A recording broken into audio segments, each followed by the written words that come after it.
We often hear things like, you need to pray it off. It ain't that bad.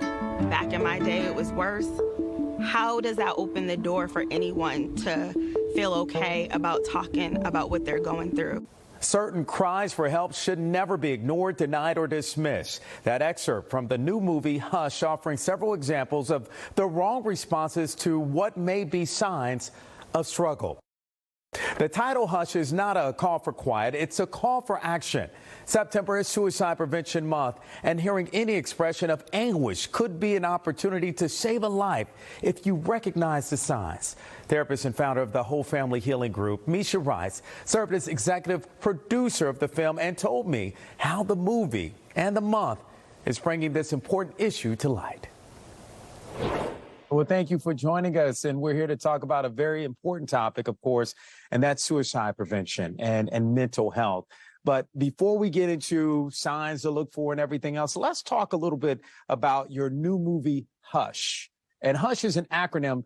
And tell us what it means and what message that you hope to send out with this documentary. Yeah, so Hush stands for Help Us Say Help, and it is a documentary on Black mental health. It was written and directed and produced by Mr. Antoine Lindsay, and it was premiered in Miami a couple weeks ago and just touring the country and helping people to feel safe about speaking up about their mental health. Amen. And let's get into mental health. Let's get into suicide prevention. What signs should we be aware of when it comes to watching out for suicide and trying to prevent it? Maybe there's a loved one. Maybe there's a good friend, a family member. What signs should I be on the lookout for?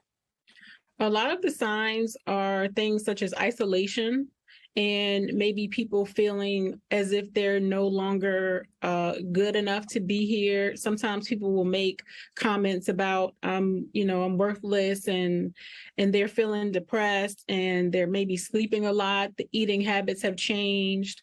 They're no longer talking or communicating as they used to. They're not engaging in the same behaviors or activities as they used to. And sometimes people have ideas of how they want to make an attempt or to attempt suicide. Is suicide always a sign of mental illness, or can it ever be seen as a desperate act in a moment of feeling overwhelmed or trapped? It could be basically both. It just depends on what the situation is, who the person is, what the environment is, and what has happened. And in our culture, especially the Black community, seeking assistance from the mental health community used to be a sign of weakness. Right. Instead, many of us were encouraged to turn to church, turn to your church pastor, or told us the ill feelings would pass. So what's being done to overcome the stigma so we can get the mental health treatment to those who need it? Well, just encouraging our community to know that it's okay to say that you need help.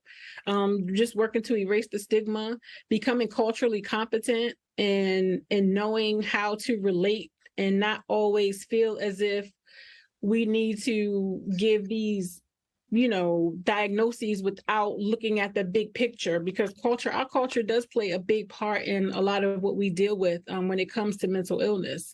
It's not always about, church is a great support, but sometimes there's a chemical imbalance that, African Americans go through, and we need to address that sometimes from a medical standpoint. Well, let's talk about that. Let's talk about the medical standpoint. What about prescription medications to treat depression or anxiety that often lead to suicide? Is it once you start, taking these medications, you can never stop type thing, or are they a temporary treatment option in order to help those overcome depression and prevent them from taking their own lives? It just depends. The purpose of prescription medication is to correct something that's not operating, normally. And we also, when the medical field prescribes these medications, we have to be mindful of people who maybe have predispositions to addiction.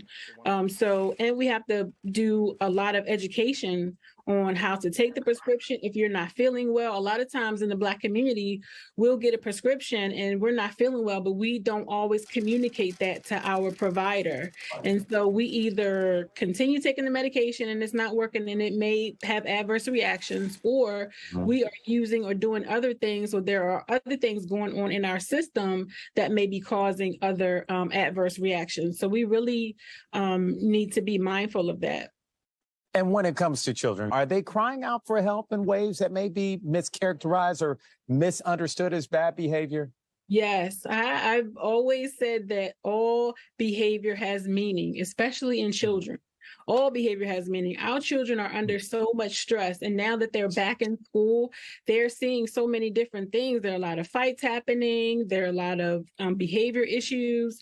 And our kids are who is in the schools, to protect them and to help them process and regulate their feelings when they are noticing all these things. So they are crying out for help. So that's why it's so important to connect children, with professionals and people that can help them talk.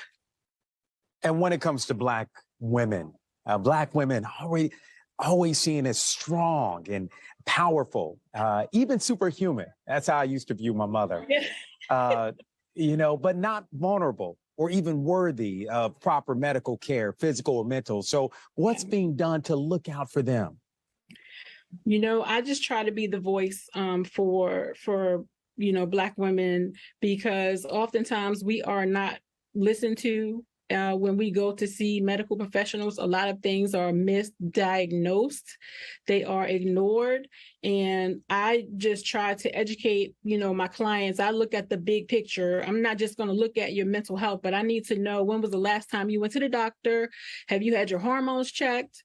Have you had your blood work done? Because all those things work together and play a part in mental health. Very, very good point. Yeah. And I know that I would never say to my wife, I would never say it to my mother, who's, up in heaven right now looking down on us. I would never say, go get your hormones checked. I know. I would let you say that. Let me say it. I don't want you to get in trouble. You say that. I'm not getting smacked into next week. Yes, I'm not, no.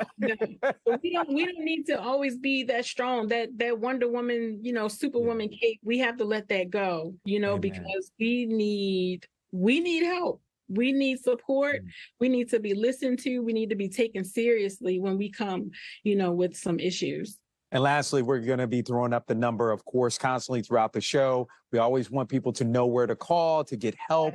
But what's your advice for those that are struggling, that may feel suicidal, may have those thoughts coming across? What is your advice? I would just say immediately, if there's someone in your home that you can talk to and say that I'm not feeling good, I feel like I don't want to be here anymore. If there's someone at home, if there's not someone at home, you can pick up the phone, dial 911 or 988. I know sometimes the walls are like closing in on you and you just seem suffocated and there is no way out. But I promise you, if you can just wait, hold on, there is a way out, and people like me will show you how to get to the other side. Amen. And thank you so much for you, Misha Rice. Thank you so much for sharing your wisdom. A lot of us can use it, especially a lot of us that are going through things and just like you said, feel like those walls are closing in on us. Thank you so much for your advice and your support. We appreciate it. Oh, I appreciate you all. I really do. It's a blessing for me to be here. I appreciate it. Thank you. And we will check out that movie. Check out the movie. Yes. Hush. Yes. All right. Thank you. Thank you, Misha Rice. Thank you. Thank you. And if you or someone you know is struggling with thoughts of harming themselves or any other mental health challenges, call the National Suicide Prevention Hotline at 988, 24 hours a day, 7 days a week. Trained counselors are standing by to offer confidential support to callers in crisis or emotional distress. Again, the hotline number is 988.